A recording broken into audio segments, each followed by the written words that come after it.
Okay. Hi, I'm Jack, and I have OCD. How often do you say you work out? 4 or 5 times a week, probably.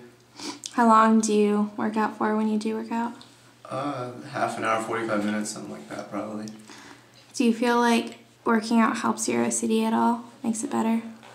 Not really, no, because I feel like I initially did it to help, just to get my mind off of other things that I obsess about, but then I kind of just started obsessing about my exercise in general, so my workouts just tend to be more stressful than helpful. So you don't feel like it really has any positive effects on you? I mean, physically, yeah, but not mentally. While walking around a college campus, one may find it easy to identify those who stay physically active. Girls walk around in their spandex shorts to show off the curvature of their perfect legs and tie back their hair before their daily visit to the gym. Most have acquired the thinking that exercise is healthy. Even though this has been the plausible thought for years, researchers have not yielded enough results to assess these standings. Yes, exercise is associated with better physical function, and it decreases the risk of diseases such as coronary heart disease and diabetes. However, in the past, little research has been done to incorporate the psychological effects of exercise. Approximately 1 in 5 American adults classified as aged 18 or older are diagnosed with a mental disorder yearly, and one may assume that these diagnoses can be attributable to numerous causes. These so-called plentiful roots are far too many for each to be listed by names. However, physically active people, especially women, have a 32.4% chance of becoming diagnosed with a mental disorder. The likelihood of a physically inactive person to acquire a mental disorder yields the same percentage. Therefore, one could not conclude that a physically active person will be less susceptible than an inactive one. Exercise has many physical benefits, but the benefits it produces for emotional health may not be as gargantuan as previously believed. Many college-age students obsess over the idea of perfect external packaging or physical health, but they do not put worry about the problems surrounding their internal packaging or mental health. Social influences impact a majority of the minds of these young individuals, as they may be constantly pestered to uphold the perfect body shape. Pressures such as schoolwork and adapting to a new environment produce an already difficult environment for the average college student, so the burden of maintaining a specific external packaging only furthers the previously strenuous tension of stress. Stress, in part with other biological factors, produces an abundance of mental health issues. Among them are the common known diseases of depression and anxiety. It has been difficult to previously assume this correlation, as very few studies have been done on the subject. A study of college-age women asked each female to participate in strength training and exercise in order to understand if exercise can stand as an effective treatment for mental diseases. Results of the study conclude that the vigorous and moderate exercise in which some of the females partook in was not associated with improvement of anxiety, and it had only had a moderate association with improvement of those with suicidal thoughts. It was found that exercise did have a reasonable correlation with mood improvement as well as positive mental health, but only after the immediate cessation of the physical activity. The idea that exercise can improve one's mental health remains not entirely accurate. College-age females may therefore apply more pressure to themselves with the onset of exercise than if they would have avoided going to the gym. It is accurate to state that the onset of physical activity may briefly enhance one's mood and rid of their mental disorder. However, this feeling of euphoria will eventually decrease, and there will exist no subsequent mental health benefits. As other studies provide various perspectives about the association between exercise and mental health, no results have stood previously accurate. A study relating physical therapy for low back pain stated that the participants showed significantly improved mood profiles and a lower number of pain medication prescriptions. While this study would like to conclude that the exercise done by the participants influenced these mood improvements, it is impossible to do so assuming that the participants were also taking medications at the time of their experiment. Various narcotics given to the patients with low back pain also contain the same neurotransmitters as mental health drugs. Other factors with specific studies researching the correlation between exercise and mental health also could provide false results for the experiment. In a study of the cause of depression among college-age students conducted at Indiana University of Pennsylvania, factors of life events, social support, and cognitive appraisal were all part of a final analysis of the specific students selected for the experiment.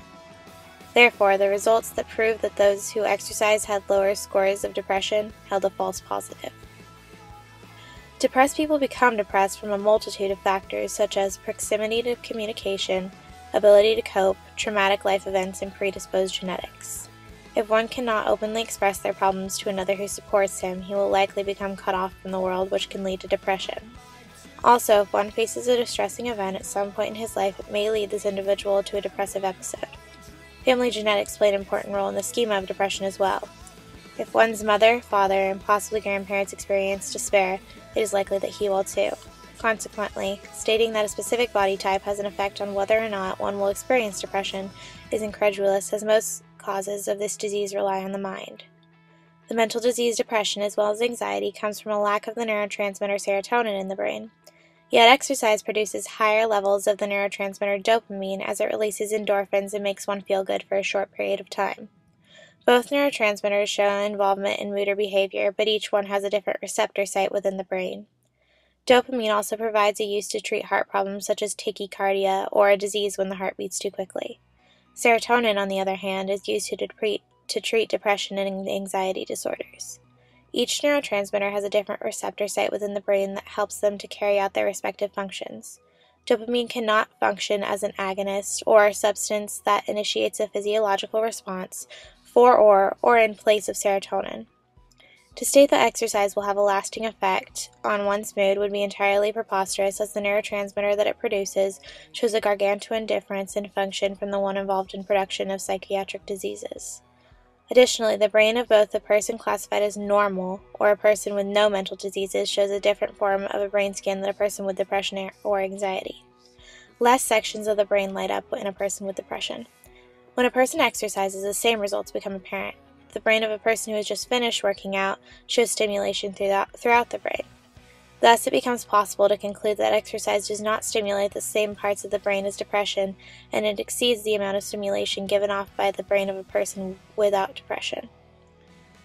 Perhaps the common concept that exercise helps the internal mind as well as the external physique is merely a modern ideal. A study done by Kalfas and Taylor, entitled The Effects of Physical Activity on Psychological Variables in Adolescence, relays the awareness that in historical times a healthy mind and a healthy body was a valued concept in Greek traditions, yet in contemporary times the mind and body are one. That being said, what is considered to be healthy in today's American society shows a combination of a stable mind and a stable body, whereas the past version of healthy consisted of the mind and body as two separate, strong entities. The pressure of this common conception becomes an obvious threat to the mind of an adolescent. One may assume that this will put stress on an adolescent, and from this pressure to be fit and in shape like the modern version of perfection comes about a psychiatric disorder. In other words, the burden to exercise and be healthy and perfect develops stress, which in turn develops mental illness. Therefore, exercise confirms to be not as beneficial to the mind as the body. While one's physical appearance may change drastically in a positive light through the onset of physical activity, his mental health could potentially degrade. This concept arises through the strain to maintain today's version of physical beauty. One could even say that those who are not physically in shape would be more likely to maintain a stable mind. This same research project produced a table with the results of their study. When the participants were asked to exercise or work for 15 minutes, the significant mental health outcomes were unable to be attained. The results state that exercise did have a beneficial outcome in the youth's self-esteem, yet this would be expected, as only those who are physically in shape may ascertain the modern idea of beauty. Of course, an adolescent who weighs 30 pounds more than they should will not have as high self-esteem as an individual who maintains their target weight at their specific age. As most are also aware of eating disorders, such as anorexia nervosa, few know the true origins of this specific disease. Anorexia is a disease characterized by a lack of eating, occasional binge eating, and obsessive exercise. While the common idea for the cause of this disease stems from the thought of high self-esteem and images of so-called hot bodies that both men and women become susceptible to, the origins of this disease show much more complexity. This eating disorder usually branches from deeper psychological issues such as depression or anxiety. People diagnosed with a clinical depression or a generalized anxiety disorder will often turn to different mechanisms of coping. Substance abuse, as well as eating disorders, both become common. However, for the purpose of this video will focus on eating disorders such as anorexia. An article published in the International Journal of Eating Disorders states that female eating disorder patients who exercise report higher levels of psychological distress. Among these same patients, it was also stated that those who exercised had higher levels of anxiety and depression. this physical disease develops into a prime example of a mental health issue that is in fact worsened through exercise. As anorexia comes about from mental diseases such as depression and anxiety, and since exercise worsens this disease, one may conclude that exercise does not have a very beneficial effect on people with this reported psychological disorder. From these same results, one may also come to the conclusion about obsessive-compulsive disorder, or OCD. OCD is defined as a psychological disorder that causes anxiety from what is induced as unwanted behaviors and pressures an individual with this disease to engage in irrational acts. Since OCD holds classification as an anxiety disorder, one can observe the previously noted conclusion that exercise will produce higher levels of anxiety and depression. While these results were presented among research for the disease anorexia nervosa, it is still possible to conclude that exercise with the presence of a strong OCD will lead to further distress. Both anorexia and OCD are categorized as fixated and stressful behaviors. An individual under the stress of the disease anorexia will not benefit from exercise, and as OCD produces the same strains on the mind of an individual, he should not be able to benefit psychologically from exercise either. As aforementioned, some facets of exercise can actually cause the onset of mental disease, or in this case, the worsening of psychological disorder. Consequently, it may also be noted that an individual who possesses a psychological illness known as OCD could also be disrupted from the positive benefits of exercise, as he may become compulsive about the act of exercise itself.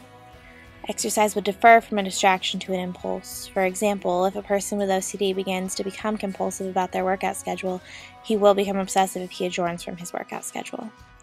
The National Institute of Mental Health infers that approximately 2% of the United States population, age 18 to 54, contain qualifying characteristics for OCD. Likewise, the amount of adults age 18 and older who steadily exercise is about 50%.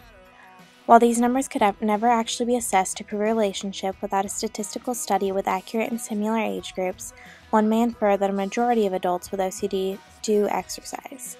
This may lead to a greater problem, as these people will only strengthen their anxiety and OCD through this exercise. The University of Florida additionally conducted a study on the effects of exercise treatment for those with the psychological disease schizophrenia. Schizophrenia is a mental illness in which a person will have either auditory or visual hallucinations. It takes a person and propels them to another mindset entirely set apart from what the average person would find to be normal. This study relays the idea that obesity and heart disease are a leading cause of death in the U.S. It is for this reason that many mental health technicians decided they must ensure that their schizophrenic patients still maintain exercise. Benefits of the exercise may have helped the patients physically, but it certainly did not affect their mental health, nor was it intended to do so.